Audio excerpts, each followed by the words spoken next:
There are 80% of people, 80% of autoimmune disease, which are diseases where the immune system attacks the body that it's supposed to protect. And can you what are a few examples of an autoimmune disease? Multiple sclerosis, rheumatoid arthritis, systemic lupus, probably fibromyalgia, chronic fatigue, ulcerative colitis, Crohn's disease, forms of psoriasis, autoimmune eczema, scleroderma.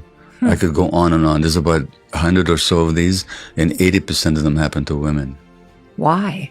Well, so in my medical practice, I began to notice, and here's my advantage over my specialist colleagues, is that they know a lot more about certain body parts and systems, as they should, but they don't know the patient.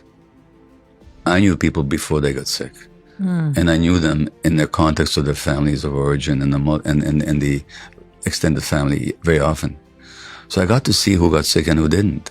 And when I was in palliative care, again, I saw who ended up in palliative care and who didn't. And these people had 4 significant characteristics. One is they tended to put other people's emotional needs ahead of their own, and they tended to ignore their own. Number 1. Number 2, they tended to identify with duty, role, and responsibility rather than the needs of the self. Number 3, they tended to be very nice, which means they repressed healthy anger. The healthy anger is a boundary defense. And these people tend to be very nice. And number 4, these people tended to believe that they're responsible for other people feel, which is a point that you address in your book, Let Them, and that they had this belief that they must never disappoint anybody.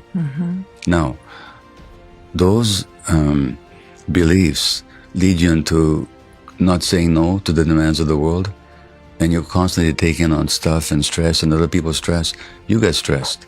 That stress undermines the immune system, which then turns against you.